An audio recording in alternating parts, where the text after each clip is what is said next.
All right, Krystal, what's on your radar? Well, friends, I was wrong about something, and I'm maybe kind of happy about it, so let me explain. With the Trump era coming to a close and Democrats retaking the White House, I felt certain that we were going to see a return to the politics of 2009 and 2010. That was the era when backlash to the first black president combined with an economic collapse led to a massive right-wing backlash of the Tea Party movement, which claimed at least to care first and foremost about the debt and the deficit.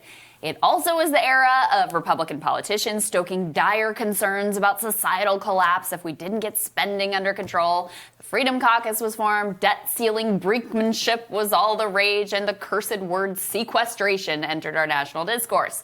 Sure, it was George W. Bush who'd blown up the deficit with his wars and tax cuts for rich people, but now that a Democrat was in charge and working people needed help, it was time for the GOP to find religion again on fiscal responsibility. Once Biden was elected, I thought the Republicans would just go right back to the same playbook. Sure, Trump had spent lots of money, but Republican shamelessness and hypocrisy has no limits. So they think nothing of puking back up their Heritage Foundation Koch brothers talking points. Now that has happened on the margins, and we have certainly covered it here. People like Larry Kudlow, Ron Johnson, Rand Paul feeling that 2010 magic. But it just hasn't really come together in quite the same way. On Monday morning, after a giant $1.9 trillion stimulus bill passed, dwarfing the $830 billion stimulus package of the Obama era, this was the front of the Fox News website. Not a peep about the stimulus package. It's dominated by some royal family culture war crap that I cannot possibly understand why anyone cares about. Some horrible Fox online show was covering the riots from the summer, and Biden, he's barely mentioned at all. Meanwhile, over on Newsmax, they were much more concerned about Biden's Gender Equity Council than about the stimulus, which didn't get a mention at all, even under a section of their website that is labeled the Biden presidency. Mitt Romney, who of course chose austerity boy wonder Paul Ryan for his VP pick, even admitted recently that the deficit hawk politics aren't really working out.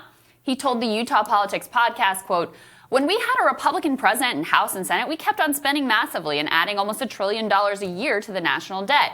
Now we say this is outrageous, adding so much to the debt. They say we did the same thing when we were in charge. It does show that you have to be consistent in your arguments." But they've never been consistent before, so what gives here? Essentially, the pandemic plus Donald Trump broke Republican politics. Since Ronald Reagan, Republican politicians have obsessively touted three things: radical libertarian economics, hawkish imperialist foreign policy, and conservative culture war. At the time of Reagan, all three of those things were actually probably somewhat popular. Reagan tied the culture war and economics together, racializing the argument against social spending. Meanwhile, big military spending was barely questioned as the public largely embraced the Cold War framing and mindset. But from the time of Reagan, not only did Republicans not adjust, Democrats also by and large embraced that Reagan ideology. This bipartisan consensus led us to endless wars, massive spikes in inequality, decimation of unions and other worker power, not to mention housing crisis, bank bailouts, and a woefully inadequate response. The white working class got screwed right along with their black and brown brothers and sisters. And what Trump did was to recognize that of the three pieces of the Reagan ideology, economics, foreign policy, and culture war, only the culture war was still actually popular with the Republican base. And obviously, a lot of Trump's actual economic policies were identical to what his Republican predecessors would have done: the union busting, the corporate tax cuts, the radically pro-corporate judges. But he did enough that was different to scramble some of the GOP circuits. He wrote love letters to Kim Jong-un and made a deal with the Taliban. He sent out 2 rounds of direct checks to tens of millions of Americans. He said the words working class and American workers a lot. All of this has taken some of the wind out of the GOP's deficit hawk sails. Now, they still vote terribly, don't get me wrong, but they're a lot quieter about it. And some are even toying with the idea of being somewhat less terrible on economics. As Will Bunch put it at the Philadelphia Inquirer, GOP politicians have only offered the middle class empty platitudes and pale light beer versions of democratic social welfare, much as the Dems looked utterly lost trying to sell watered-down Republican ideas for 30 years after Ronald Reagan. The other big difference is how the pandemic has just fundamentally altered our politics. There was no way to blame the coronavirus economic fallout and destroyed lives on some bullshit personal responsibility narrative, and that has paved the way for justifying a big government response. So direct checks went from welfare queen boogeyman to the most popular and successful policy tool in recent history in the span of less than a year. It was clear no charity or magical private sector job creation was going to save us. The government was our only hope. Our great friend Jeff Stein at the Washington Post had a fantastic piece on this. Former Congressman Barney Frank, who helped craft the housing crisis response, told Jeff, quote, "You have a new consensus in America that the government has an important role and that Ronald Reagan was wrong. For the first time in my lifetime, people are saying that the government has done too little rather than doing too much." Now, at the surface level, American politics appears to be a story of two parties with massive differences engaged in daily existential battles. But the truth is, if you zoom out a bit, American politics is actually largely driven by shifting areas of consensus between the two parties. So in the New Deal era, there was a broad consensus around the social safety net and around labor rights, too. In the Reagan era, there was a broad consensus on free market fundamentalism and deregulation. The swing elections we've had from one party to another and the rise of populist anti-establishment politics are a sign that the Reagan era has run its course. It is time for that new consensus to be born.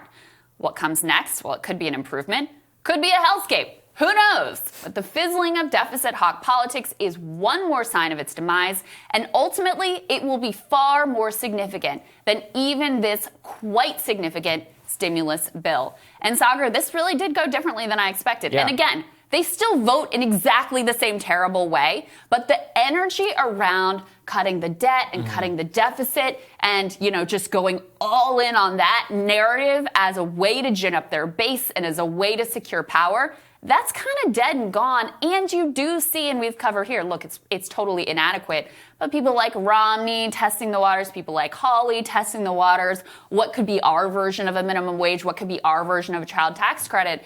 It really does portend the fact that a certain era of politics is coming to a close. Whoever figures out what the next thing is going to look like, they're going to be the ones that maintain a lot of power. 100%. My friend Julius Krein at American Affairs, he has this great riff about how America is always a one-party state. It's just that both parties adopt that framework. So FDR, basically to Nixon-ish, there was a general broad consensus around the New Deal. Then Reagan comes in, brings deficit politics, and really ushers in the true era of neoliberalism that basically lasts definitively up until the end of Obama's second term. Trump scrambled everything, didn't imprint his own new version of politics. And that's what roils, this is what's so strange, is Biden is the president. He's basically a 1985 level president, but there's all these different things bubbling beneath the surface. And I think that the fact of why, if you go read the statements, and I did, why did the Republicans all vote against the COVID stimulus bill? None of it had to do with the debt, almost certainly. Almost all of it had to do with culture stuff. I mean, if you look at Hawley's statement, he's like, this is an abortion, Planned Parenthood bailout. If you go and you look at Marco Rubio's one, it was very similar in terms of the types of organizations that are going to get money from this. Tom Cotton talking about stimulus checks going to murderers and illegal immigrants. And it's like, okay, well, in all these cases... They went to the same people, by the way. Yeah, that's true. But anyway. But I'm saying the attack reveals that it's not that he's against stimulus checks, it's about who gets the checks. So Joe Weisenthal, when I've talked about this, is that the new era of politics, and I'm not sure I necessarily prefer this, is about squabbling over how the resources that we consider not limitless, but we don't consider as limited in the past, get distributed. And that means that the culture war remains king. Yes. So it's like we said, it's not that everybody's against checks, but now it's AOC versus Tom Cotton on whether illegal immigrants get checks or not. And now it's whether Planned Parenthood gets to get, stimulus dollars and gets bailed out. Now it's whether, the border, whether you're going to enforce it this way or that way.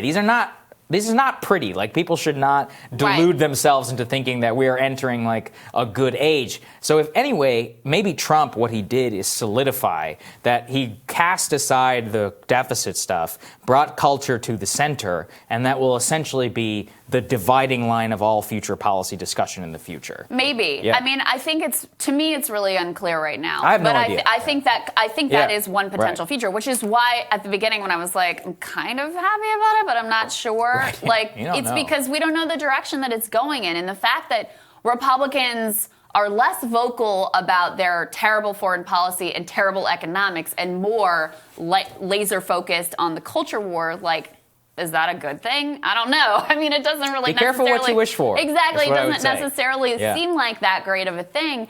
But, ultimately, because the consensus that you had in the New Deal era and in the Reagan era was actually largely around economics and also around foreign policy, it kind of has been the culture war for a long time. I'm not sure that focus on the culture war really does represent a shift.